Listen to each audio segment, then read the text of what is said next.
time we know that the legislatures they'll bring some amendment to any act.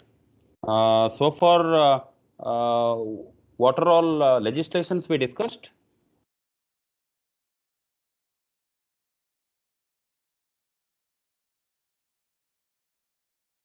What are all legislations we discussed so far?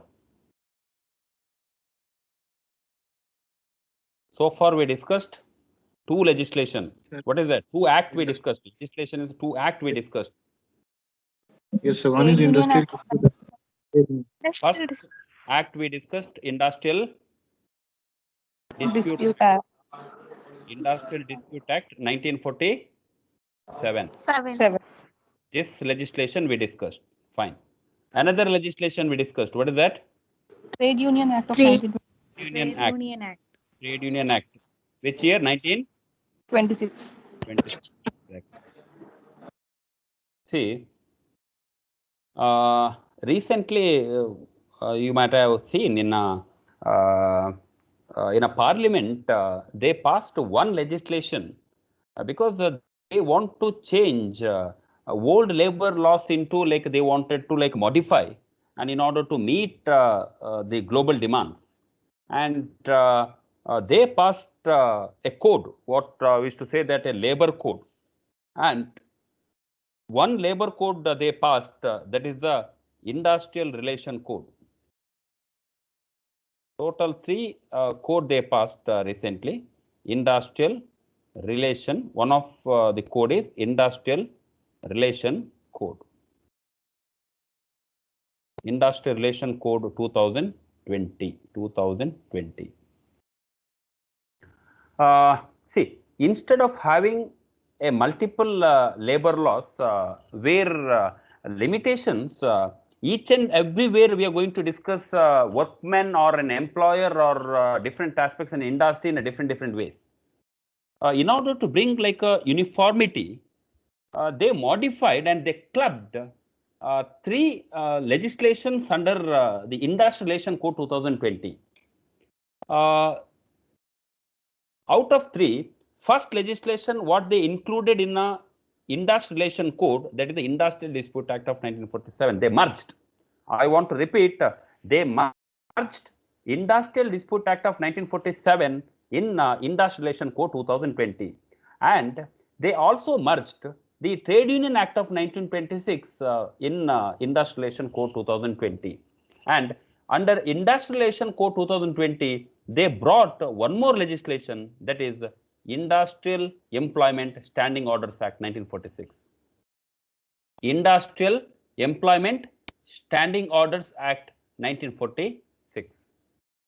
That's what henceforth you may not find the title of this act, I mean Industrial Employment Standing Orders Act, you can find henceforth the Industrial Relation Code 2020. So there should not be any confusion later.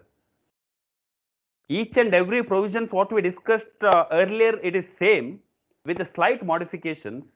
That modifications I typed in a, I described in a descriptions which you can see in a YouTube channel. Say in Industrial Dispute Act we are discussing about retrenchment. Retrenchment notice need to be served to the government, but this new Industrial Relation Code 2020 says that it is not compulsory to send a notice of retrenchment to all the industry. The notice of retrenchment to the government need to send only where there are 300 workers are there, workmen are there, 300. Likewise, even in other legislations also some of the small modifications you can find. I went back to my YouTube channel and whatever our like discussion, I went through in detail, and in a description I typed what exactly the changes what they did in Industrial Relation Code 2020. So henceforth I'll discuss along with the Industrial Relation Code 2020, and see almost 95% of the provision is one and same, but they brought under one title called Industrial Relation Code 2020. So we discussed already Industrial Dispute Act and Trade Union Act, which is clubbed with the Industrial Relation Code 2020. Now, today we are discussing like one more legislation, that is Industrial Employment Standing Orders Act of 1946, which is also included under Industrial Relation Code 2020. Likewise, even other code also you can find, like a Social Security Code or Wage Code, all Payment of Wages Act, everything they brought under one stream. So that's what. Now, for your understanding, we are going to discuss about Industrial Relation Code 2020, under which they clubbed, they put, or they merged Industrial Dispute Act, Trade Union Act, and Industrial Employment Standing Orders Act of 1946. Because I don't want to explain to you like outdated the provisions. Whatever like changes they brought with good intention, the purpose is good. And because they want to meet like the global standards. In some of the countries, in China, you can find all these the different types of codes. Because like various interpretations you can avoid, different interpretations and confusions you can avoid. So Industrial Relation Code 2020. So Industrial Dispute Act they included, Trade Union Act they included, and the Industrial Employment Standing Orders Act of 1946 also included in Industrial Relation Code 2020. Do you have any doubt? If you want some more clarification, I'll explain it again. Yes, could you explain it again? Yeah, see, so far we were discussing about legislations like Industrial Dispute Act, Trade Union Act, or various with a different like title of legislations. But what government did, the central government, recently in a parliament they passed, and even they got an assent of the president as well to this code. They passed Industrial Relation Code 2020, where under Industrial Relation Code 2020, they merged like these three legislations under the Industrial Relation Code. They merged. Literally, they merged everything under Industrial Relation Code. Henceforth, we don't find the various like the legislation title like Dispute Act, Trade Union Act, Wages Act, or Provident Fund Act. Each and everything they merged in a one code called Industrial Relation Code 2020, where they define clearly what do you mean by industry, who is a workman. Industry, what we discussed under Bangalore Water Supply was A. Rajappa, which they included in the Industrial Relation Code 2020. Sections may differ. You may not find like same sections in Industrial Relation Code 2020. So far, we discussed section 2J in the Industrial Dispute Act, define industry. But here it differs. It is like there are slight changes in sections. That's what I told you. Like you need not remember each and every sections and clauses. So now, like all these three legislations brought under Industrial Relation Code 2020, but provision and explanation is 95% is one and same. There are some slight changes. Those changes, what they did to the Industrial Dispute Act and Trade Union Act. So I described it in a YouTube channel. Kindly go through the content. What in a very small changes they brought to the Trade Union as well as the Industrial Dispute Act. Because we were discussing about Industrial Dispute Act like a strike, right? We discussed non-public utility service. They need not serve a notice. We discussed, but in industrial relation they included even for the non-public utility service also they need to serve a notice. They need to serve a notice. So some of the changes they brought, so that I included in a description. So in case if you have any doubt, go through the description of my YouTube channel and type the questions in the comment box there itself in a YouTube channel, so that like I can address your the doubt there in there itself. Fine. Yes, sir. Confusing? No, right? I think it is clear. So henceforth we are discussing like Industrial Relation Code 2020, and also it will include the title of legislation, because what legislations they merged with the Industrial Relation Code, so that you should know. That's what like even like a title also, and in a section also in a bracket I mentioned the various sections in like this lecture. So I hope you understood what exactly the intention on the part of the legislatures. Fine. Yes, sir. Yes, sir.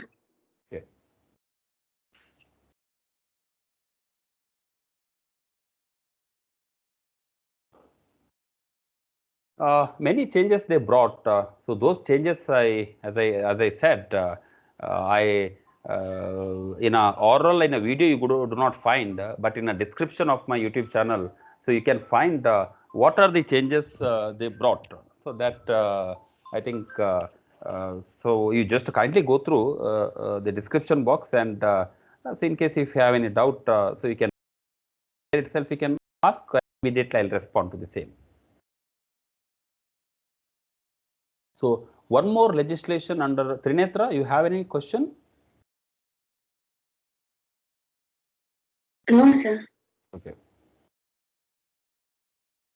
Now we'll discuss about Industrial Employment Standing Orders Act of 1946, as I said, which is merged with the Industrial Relation Code 2020. That we'll discuss one by one. Industrial Employment Standing Orders Act of 1946. Before going to the provisions of Industrial Employment Standing Orders Act of 1946, I'll discuss in a very, I'll explain it in a very simple way. See, the standing order means which defines the conditions of an employment. Standing order in the sense which is the rules or conditions of an employment. Conditions of an employment.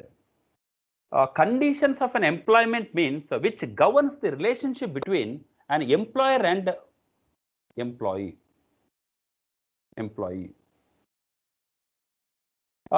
There is a service an agreement, or there is a conditions which governs the relationship between an employer and employee. Conditions may be related to like many things.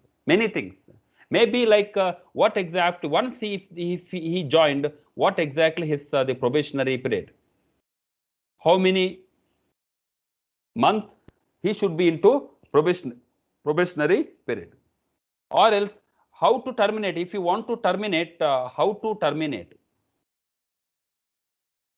Termination of an employment. Or suppose if in case if you want to bring any disciplinary action against a person, how to, what exactly, for what misconduct you want to take like disciplinary action, and how, or what disciplinary action. Or in case if you want to give an increment, what exactly increment, yearly increment you want to give. And suppose in case if you want to define what exactly like entry time and exit time. So see, these are all as an employer, there is an obligation on you to set rules with regard to the same. Why you need to form a standard rules in order to maintain uniformity within an organization, and in order to avoid exploitation, uniformity or an exploitation.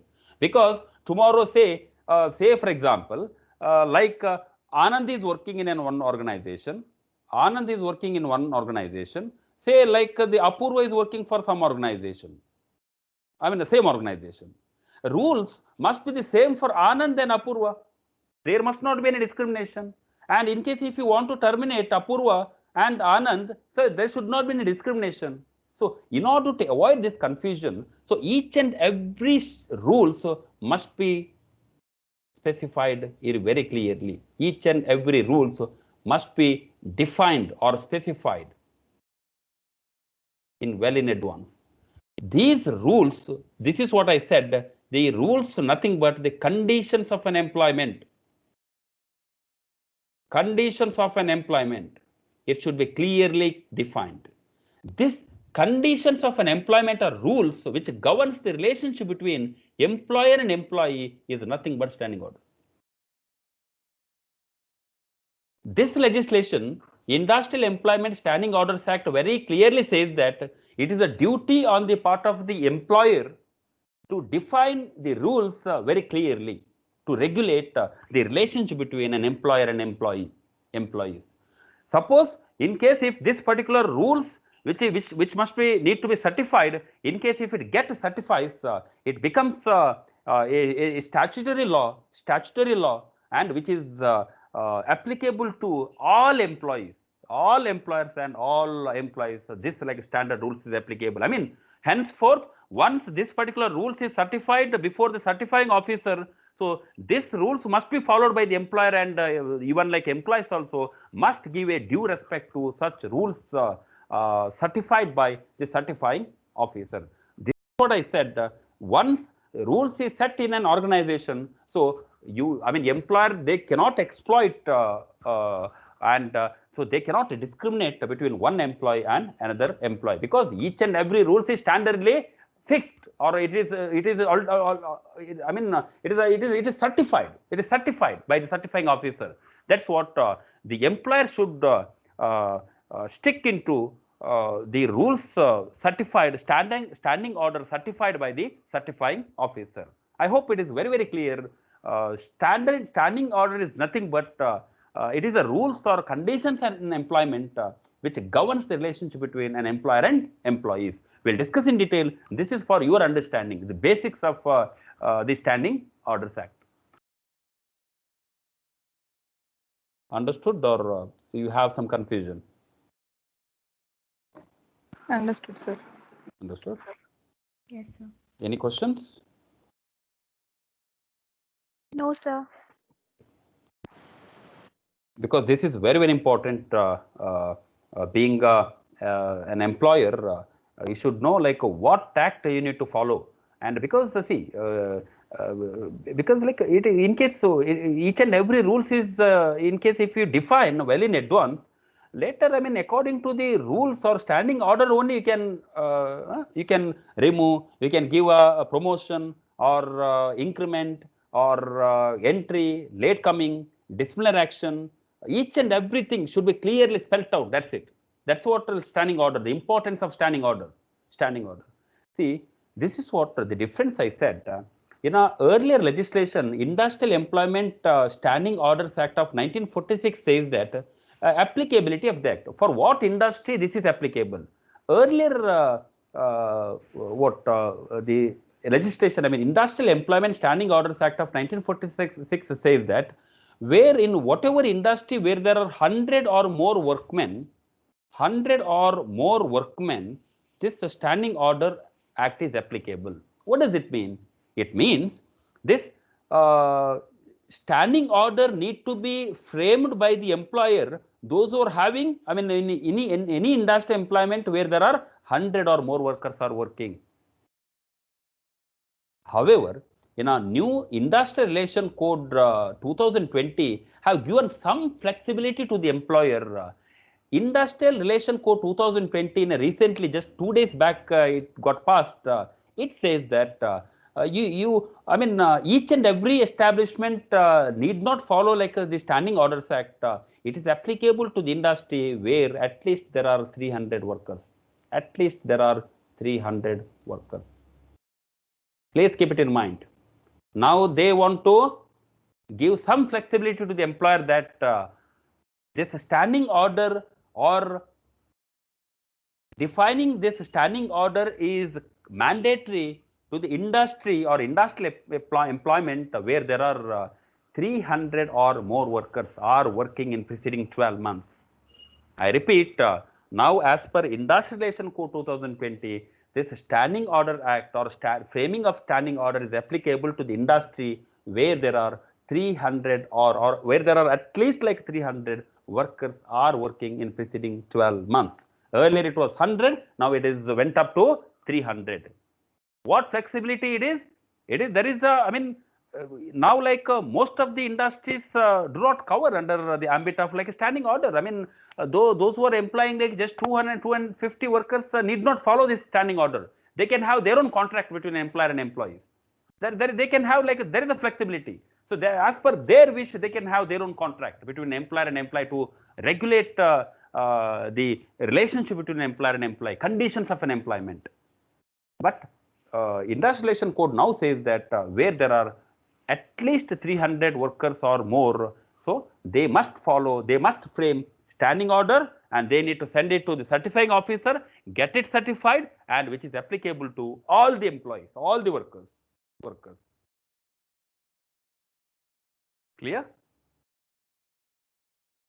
This is just a basics, and I wanted to tell you the difference between industrial code and the Standing Orders Act. So 100 workmen in earlier, and now they increased and they made it the 300 workers. So where there are 300 workers are working, so they need to frame standing order. Now we'll discuss who can be what exactly the meaning of a standing order as per this act, and who is the certifying officer, how it can be get certified. Suppose if you suppose like your management, in case if you ask you to draft like a standing order, model standing order, what exactly you should include, what you should not include. So those things we'll discuss in these slides. So any questions? In case if you have not have any questions, we'll move ahead. Shall we go ahead? Yes, sir. Okay. Anyone want to read?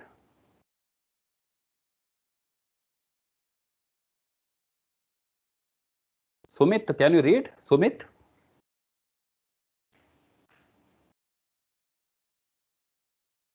Hello. Can you read this? Yes, sir. It applies to every industrial establishment wherein 100 or more workmen are employed or were employed on any day of the preceding 12 months. See, this is what I said in a previous legislation, Industrial Employment Standing Orders Act, it was 100 or more workmen are employed. Now it is, see, as per the code, I mean, as per the industrial code, read it further.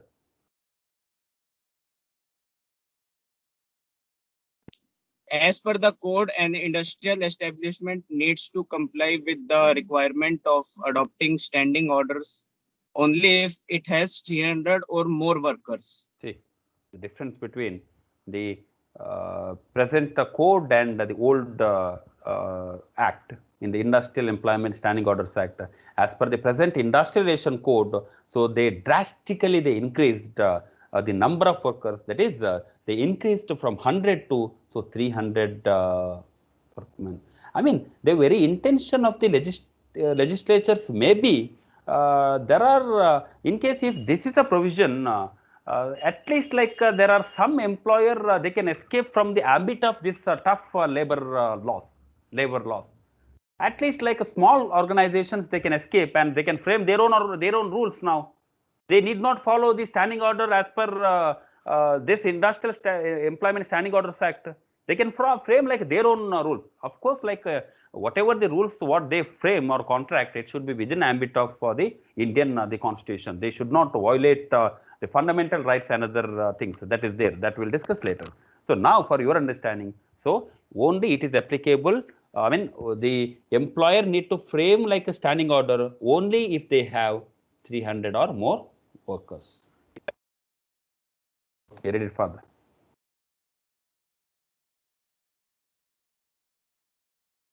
Yes, Sumit, read. Yes, sir. The expression standing orders means the rule relating to the matters set out in a schedule of this act, which includes. Exactly. Now, the question comes, as I said, like you need to frame like standing orders or the rules. But pertaining to what you want to frame like a standing order, so that is described in a schedule of this act. Schedule of this act. For what purpose or for in matter relating to what you need to include in a standing order? Now we'll discuss one by one. See. Read.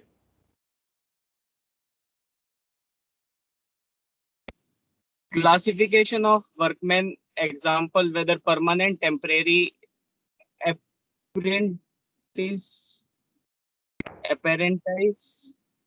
probationers, and bandit.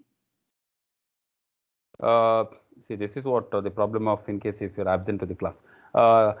In a standing order, there should be a clarity with respect to the classification of the workman. You need to categorize the workman into whether he is permanent workman, whether temporary workman, or whether he is an apprentice, or whether they are into probationer. In case if it is a probationer, how long he need to work as a probationer? Is it for the 6 months? Whether it is for the 3 months? whether it is for the 12 months, exactly, it should be clearly defined. Defined here in a standing order only, it should be clearly defined. Because see, now, suppose in a standing order, they mentioned that 6 months is a probationary period. In case if it's like a performance is good, and in case if it is satisfactory, everything, he can put him in a permanent role. Permanent role. Now, in a standing order, you wrote 6 months, 6 months, but you cannot have your own rules. And later you cannot say that it should be 12 months is a probationary period. This is what an importance of standing order. First, in case in a standing order, in case if you define 6 months is a probationary period, and in case if it gets certifies, it becomes a statute or statutory rule. Statutory rule. Nobody, including employer, cannot violate this statutory rule once if it gets certified. If it is 6 months, then 6 months, put him in a permanent role.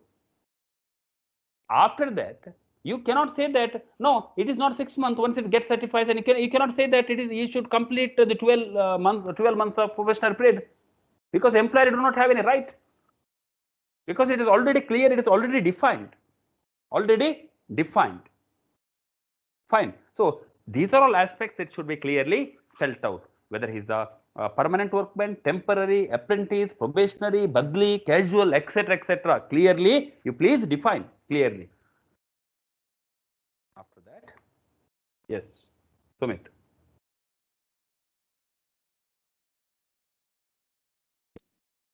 Manner of intimating to workmen periods and hours of work, holidays, pay days, and wages rates. Very clearly, you should intimate what way you are going to intimate to the workmen the hours of work, and what exactly the period and hours of work, holidays and pay days and wage rate, each and everything should be clearly defined.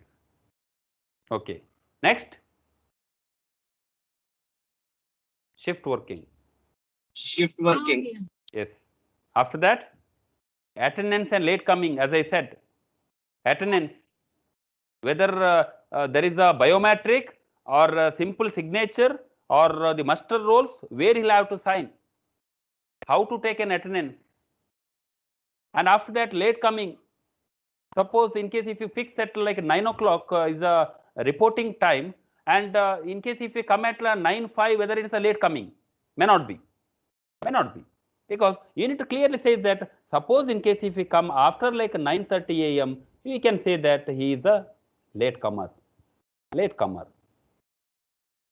It should be clearly defined. In case if you see that, because the employer, he'll be waiting for the same to deduct the wages. That's what, to avoid that. So because like there are some employer, in order to exploit the employees, what he may do, he may say that 9 o'clock is a reporting time. In case if he come at like 9.1 hour, a minute, so he may say that he is a late comer. So that is not allowed. It should be clearly defined. Suppose it was a late coming in the sense, what is the time? Suppose 9 o'clock is the reporting time, whether 9:30 is a late coming, or whether 10 o'clock is a late coming. So that you need to clearly define. It should be clearly defined. Okay, great.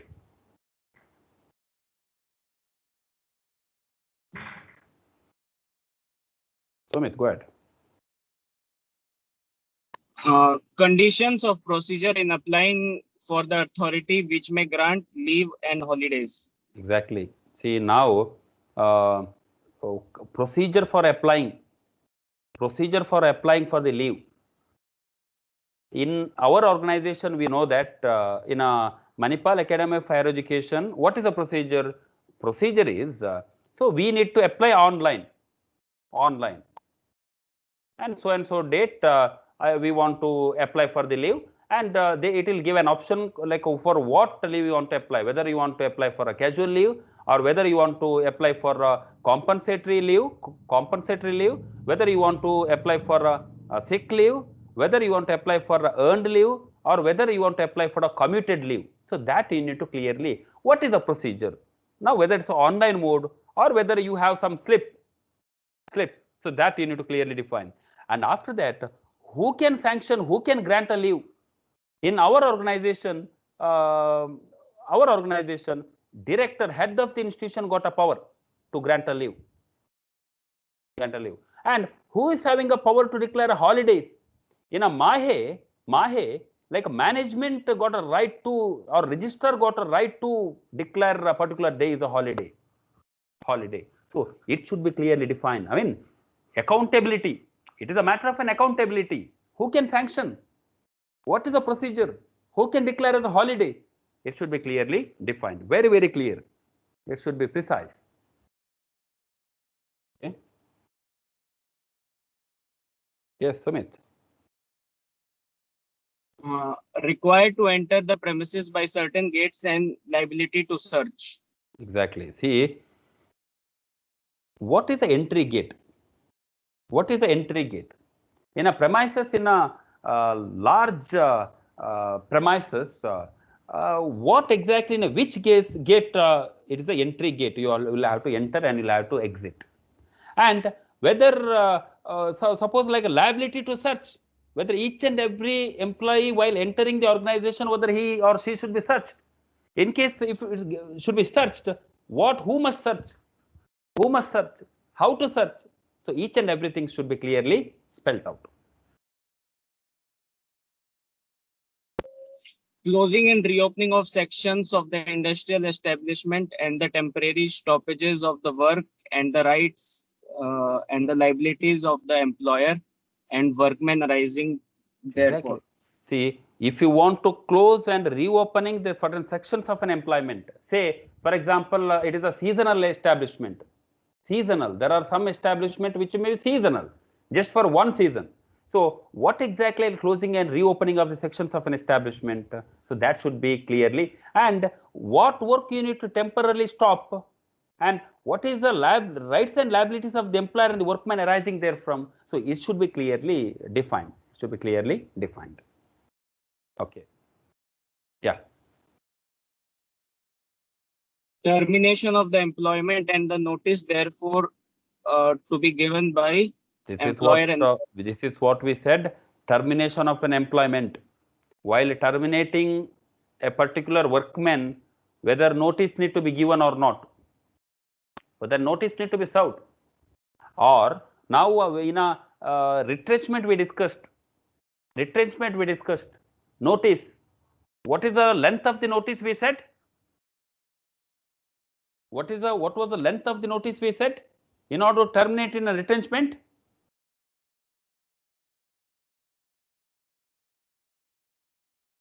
It is a 1 month, right? Forgot? Now in a industrial relation code, this 1 month they want to change into like 3 months. 3 months. 3 months. Or in lieu of no such notice. If you want to retrench, you give 3 months notice to the workman. In case if fail to give 3 months notice, give pay in lieu of such notice. Give payment. So each and every like a requirement of the notice, it should be clearly defined in a standing order. Should be clearly defined in a standing order. Okay. Yes, Sumit.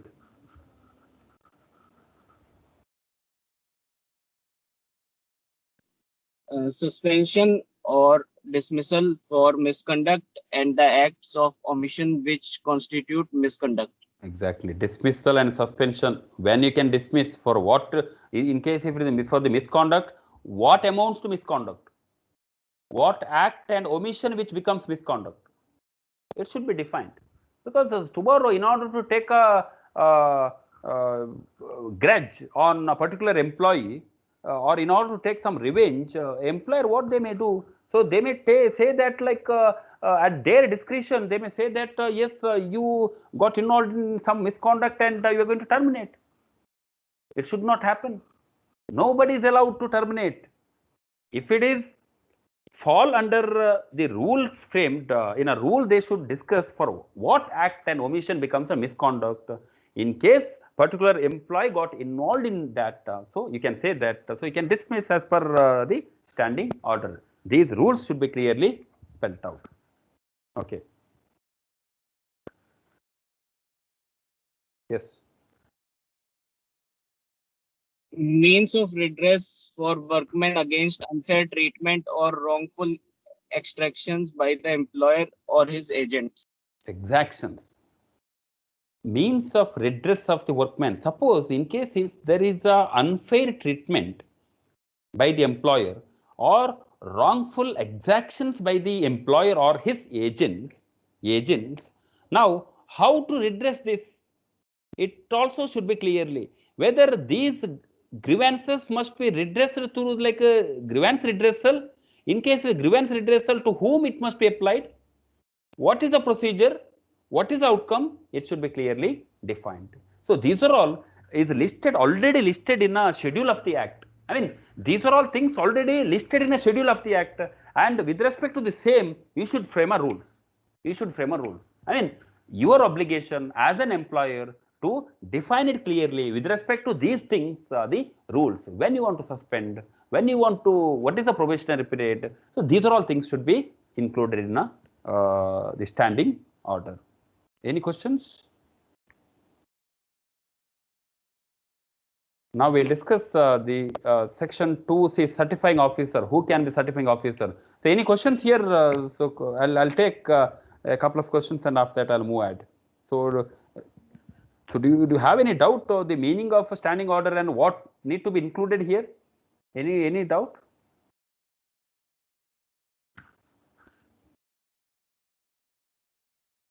No, sir. Sir, can you? Yes, Satushita. Sir, can you explain this last point, that what is redress of workman and all? Jennifer, yes.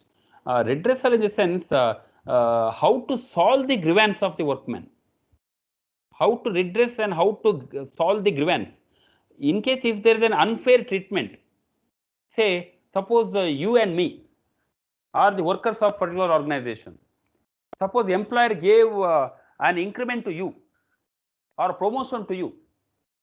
Both of us met the criteria or requirements, but they went in favor of you. Because now like there is a grievance on the part of me, and I may not sit quiet, and I may go to I can go to the employer and I can ask. I have the right, because it is defined under like a standing order. I may say that no, it is a completely like the unfair on the part of me, and I mean I met all the requirements of you, and there should not be discrimination, something like. Clear, Jennifer? Sir, yes, it's Nilima. Sorry? It's Nilima who asked. Yeah, Nilima. Yeah. Understood? Yeah, yes, sir, yes. Yes. Nilima. Okay. Any more questions?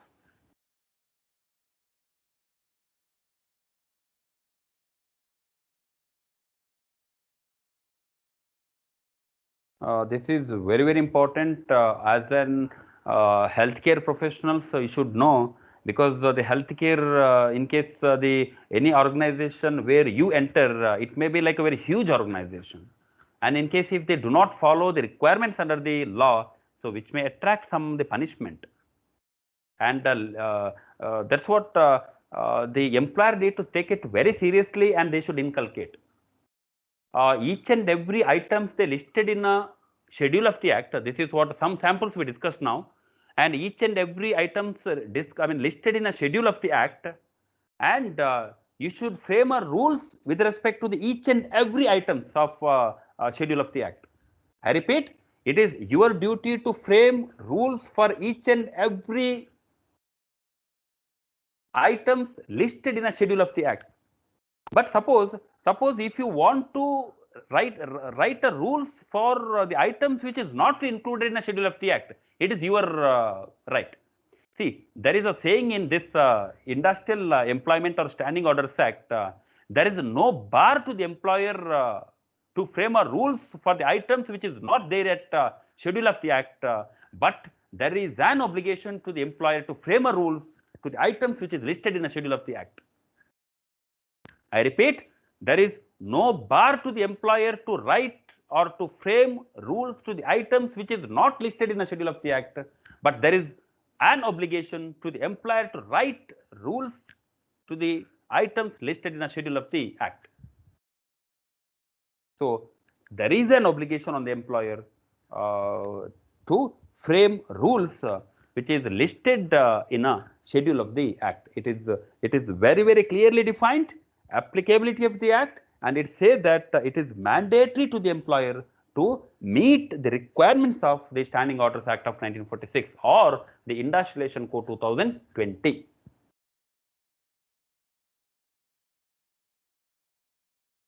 Clear? Yes, sir. Yes. In case if you please, that's what I said, giving time to ask a questions. Please ask question, and in case if you're not understood, I don't think like you'll understand like a future slides, next slides. That's what like make it clear everything, and we'll move ahead.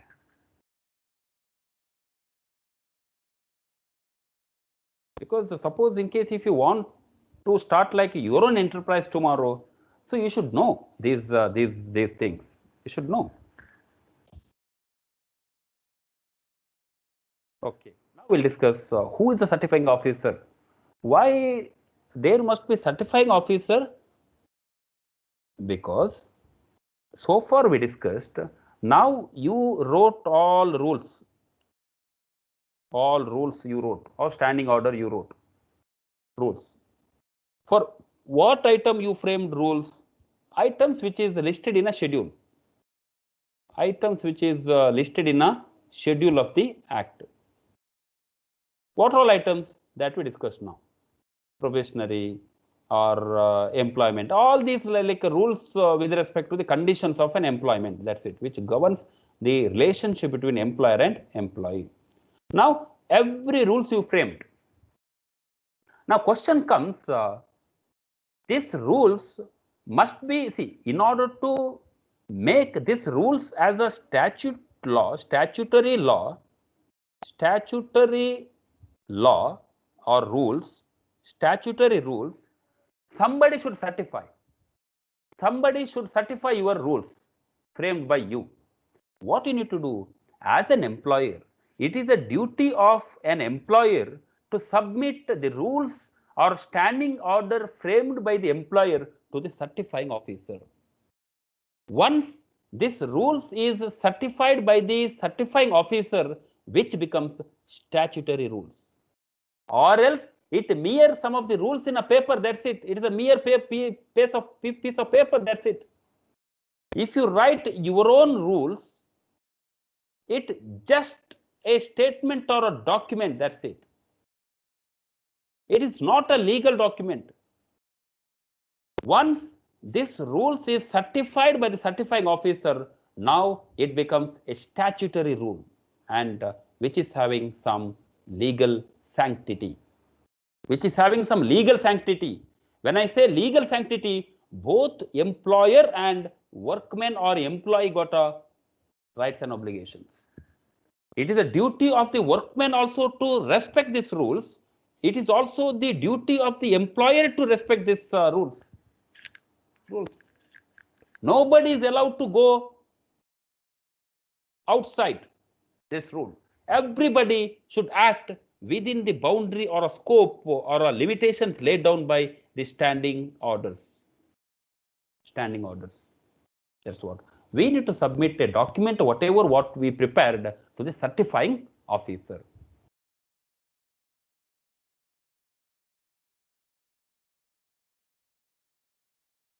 Certifying officer. Now we'll discuss who is certifying officer. In the sense, tomorrow, in case if you prepare in your organization like standing order or the rules, naturally a question comes to whom it must be submitted. So that is a question. You need to submit to the certifying officer. So who can be certifying officer? So following people can be certifying officer. The labor commissioner. The labor commissioner. The labor commissioner of your district is a certifying officer. You should submit to the labor commissioner. Or if there is any regional labor commissioner, in case in a particular region, in case if there is a labor commissioner, you can submit to the regional labor commissioner. Or if any officer appointed for same purpose, Suppose appropriate government may appoint a separate person other than labor commissioner as a certifying officer. If that is the case, you need to submit all the rules what you framed to the certifying officer. It is duty of the appropriate government in case if they appoint, or else in case government had not appointed any person as an officer, now so ball is in your court, to whom you can apply, either to the regional labor commissioner or labor commissioner. You can submit and you can get it certified. But easily this certifying officer also, he may not certify. There are certain requirements, how to submit, how many copies need to be submitted before certifying officer, what exactly the content, what is the process, what whether certifying officer may reject this your rules, or whether certifying officer is having any right to suggest you some of suggestions or some of the modifications, or whether certifying officer is having a right to send whatever the rules or copies you submitted to the trade union. That is a question that is very, very important. So that those things we'll have to discuss in like future slides. What exactly now how to submit to the certifying officer, how many copies need to be submitted, how to what rules, what is the content. So these are all things we'll discuss in other sections. I mean the next lecture, I mean the lecture number 2 on Industrial Employment Standing Orders Act of 1946 or the Industrial Relation Code 2020. So if you have any questions, we'll ask, or else like we'll wind up the session.